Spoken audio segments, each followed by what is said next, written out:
everyone, and welcome back to the Assistant Room podcast. If we haven't met before, or if you're only just joining us, I'm Jess, founder of online PA lifestyle platform, The Assistant Room. At whatever stage you're at in your career within the support industry, whether you are just starting out and are still finding your feet, or if you're more experienced and are juggling board meetings with demanding execs and a to-do list as long as your arm, I hope you are all well and having a great week so far.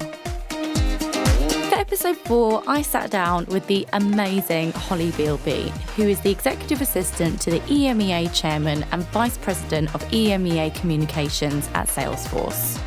With close to 10 years of experience in the support industry, Holly and I spoke about the benefits of working across different industries, which for her has included beauty, retail and tech, how she's been able to go above and beyond by putting her hand up and experiencing new opportunities in businesses that she's worked throughout the entire 8 years of her career, and also how she includes self-care into her daily routine. It's so weird to think that when this actually goes live, it's going to be 2020. I know. How fast has this year gone though? I actually find it quite scary. So I suppose we could start off this podcast with a Happy New Year. Yeah, oh my God, it's so weird. Have you done all your Christmas shopping? I've done nothing. I've done nothing as well. I've literally got half my mum's present, half my dad's, and this afternoon I've got to hope for the best and get everything else in Westfield. Fingers crossed you come out alive. I know. Well, let's kick this off. So, you've been in the support industry since 2011, and you've had so much amazing experience and you've got such an impressive CV. So why don't you talk us through what you've been up to over the past 8 years? I can't quite believe it's actually been 8 years, if I'm honest. It's gone so quickly.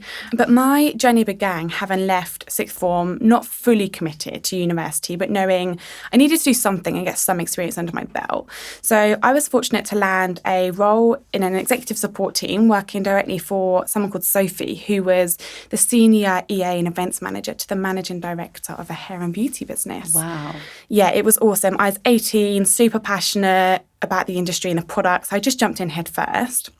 My first job, I couldn't have asked for anything more because Sophie was absolutely incredible. She took me under her wing and invested the time to upskill me, which I was so grateful for, because when you're applying for a role, you're asked to have experience, and if no one's willing to give you that experience, where do you get it from?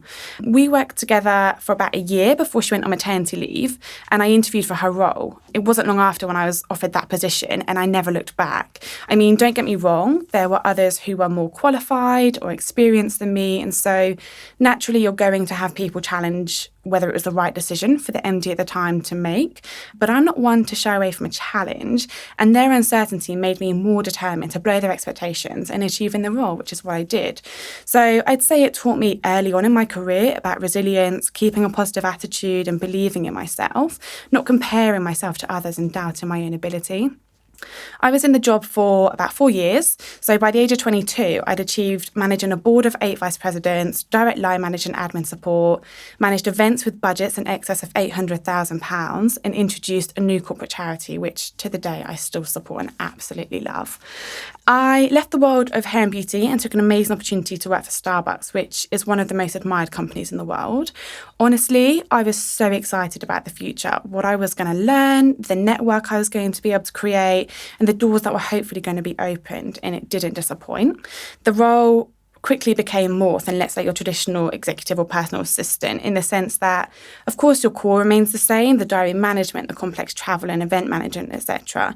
But as retail was changing at such a pace, I needed to combine the professionalism with the humanity, and our strategy changed. So as we all know, often that means leadership changes too, and that was hard. Dealing with that ambiguity is tough. It's tough on the executives it impacts, it's tough on you, and it's tough on the teams around you. So I think a lot of us feel as assistants like it's our responsibility to fix that using our intuition and emotional intelligence to re-motivate teams, re-engage everyone, and that's what I try to do. I became a counsel for others around me, both in senior and junior positions. They came to me for guidance, and they came to me for some career strength, which hopefully helped them through the highs and the lows. At the end of the day, Starbucks to me taught me the importance of people over profit. They're a people business serving coffee, not a coffee business serving people. And that value has stuck with me. When I resigned from my role at Starbucks, it was bittersweet. I'd had the most amazing 3 years working with some of the best people. It opened the doors for me to grow. And in 2016, I was awarded their EMEA Partner of the Year award, which was the first for an executive assistant and absolutely awesome.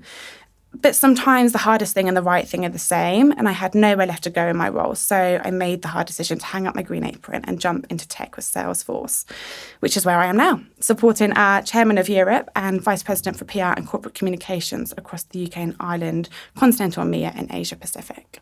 So, beauty, retail, tech, that is one mixed bag in terms of industries you've worked in, especially as a PA. And because I think a lot of people think that as a PA, you have to have experience in just one industry to really be able to specialise in understanding what execs need. But what benefit do you think you sort of got from working across those different sectors, and how did that develop your skills and abilities as a PA? I think, first of all, having people believe in you and offering you the chance to learn on the job goes a long way. I believe you develop more skills and abilities in a day taking part in the job versus a formal training course. You find yourself exploring different personalities, ways of working, cultures, communication styles through your network, which in turn supports and strengthens the accuracy of the softer skills we need to be successful, such as your intuition, emotional intelligence, which are just invaluable. So it's difficult to teach that in a formal environment.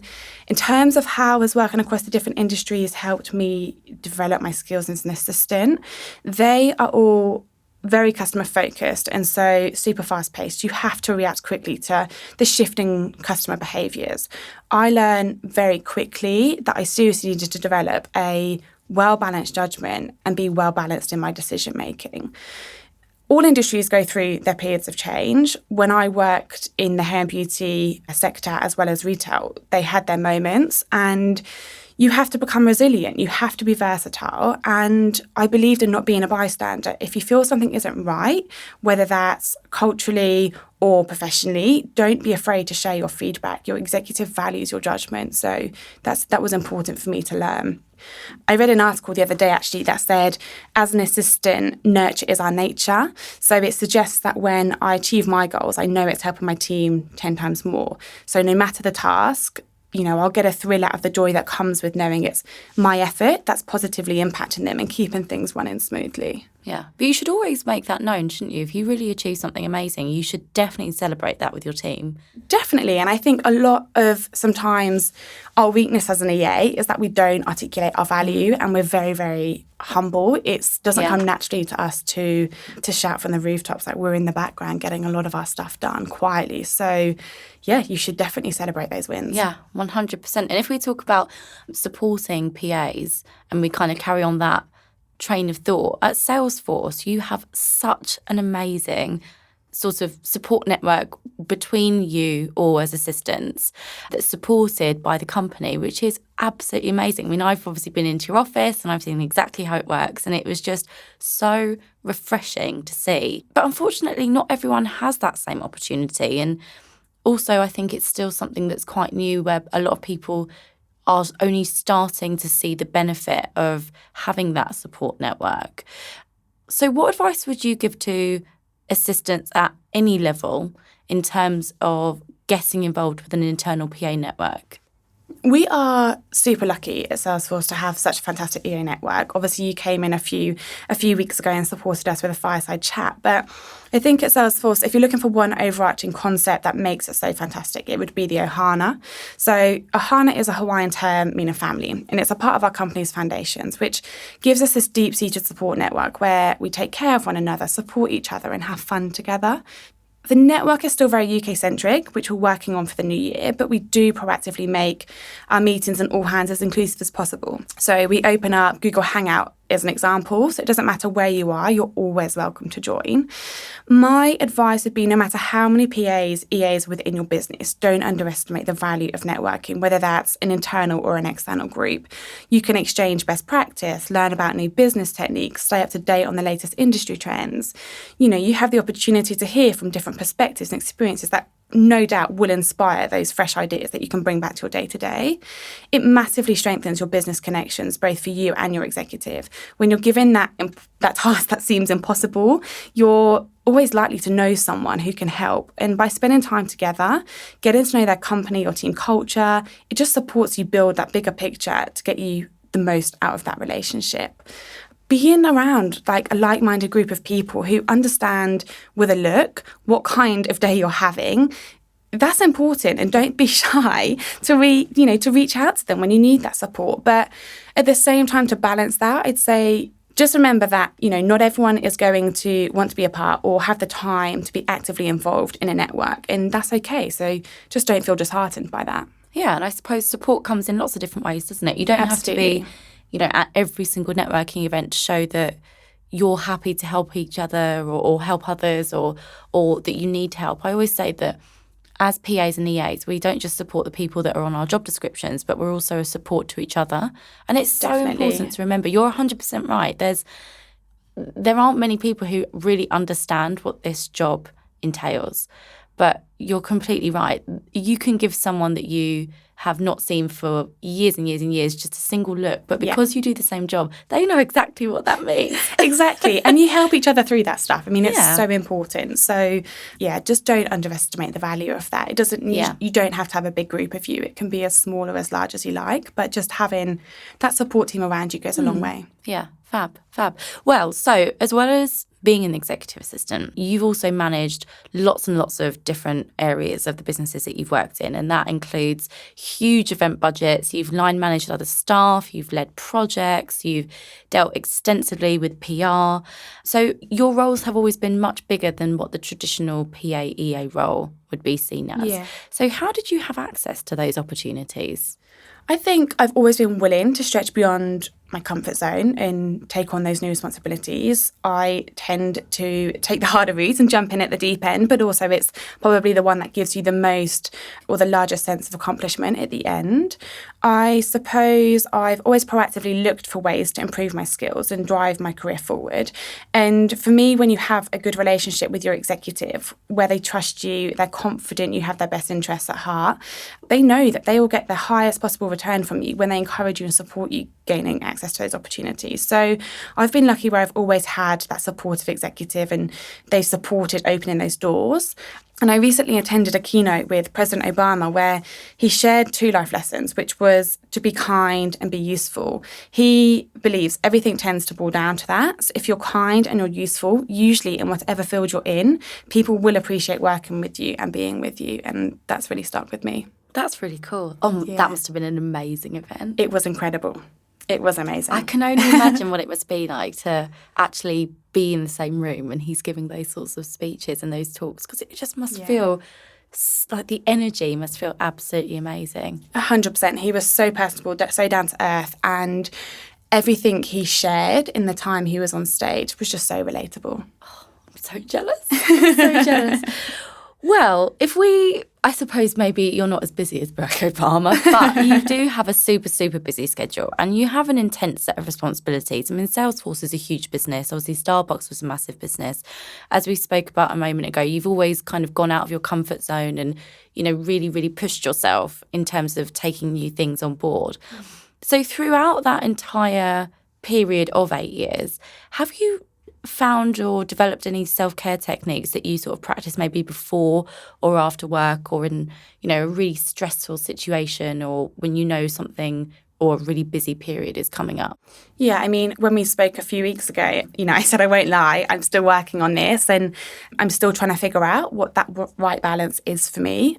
The techniques I do practice right now, I write 10 gratitudes every morning because there's always something to be grateful for and it's just a really positive way to start the day. Communicating and talking about how I feel, both the good and bad. I have the most amazing best friend who is always there to talk at any time of day. She listens to my voice notes when I need to feel heard. We send each other motivational and encouragement quotes, and she's just always there spreading the love and the girl power. Recently started listening to podcasts when I'm commuting because I just feel they can help massively in setting you up for the day or calming you down at the end of the day.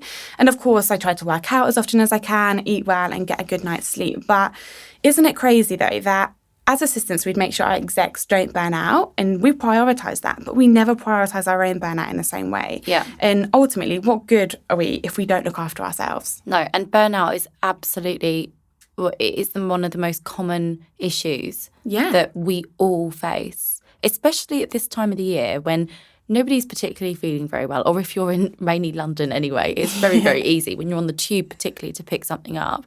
But you're still working crazy hours, preparing for Christmas, which is nuts for everybody most of the time because you're supposed to be able to have a break, but as assistants, you're still meant to be on call a lot of the time if your exec needs you.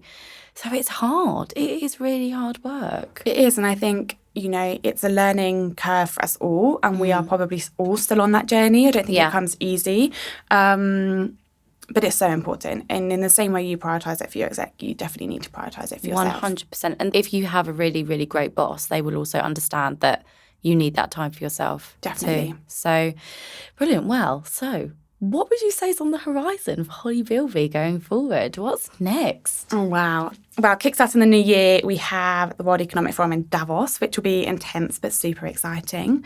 Longer term, for me, it's supporting the world of work through this period of technological change. We're in the fourth industrial revolution, headed to the fifth, not entirely sure what that looks like yet, and the unknown can be a little uncomfortable. But I want to support that executive assistant network because we should feel confident because assistants are the engine room keeping the wheels turning. And no matter how much technology comes in, technology will never replace an amazing assistant who knows their stuff. Yeah. I actually thought about this yesterday when I was signing off our new website, which is currently being designed and will go live on the 28th of February. I can make that official announcement now, which would be great. But I was thinking to myself, I compared signing off something with a designer for quite a lot of money. I had to have a glass of wine after I signed that invoice. But I thought to myself, I've had to go to this lady who's absolutely amazing. Her name's Kat. She runs a business called Gatto Web. And I have obviously paid her a significant amount of money to get this amazing thing done. But I regularly use a system called Canva for my day-to-day design. And I thought that's the perfect example of how a lot of the graphic designers probably thought, oh my God, this is going to come in. The everyday person who's got no degree, no experience in graphic design can make something amazing. But I still can't do a full service in terms of design. So I've had to go to her to get my website done. And that's exactly how the assistant industry is going to be in the support industry.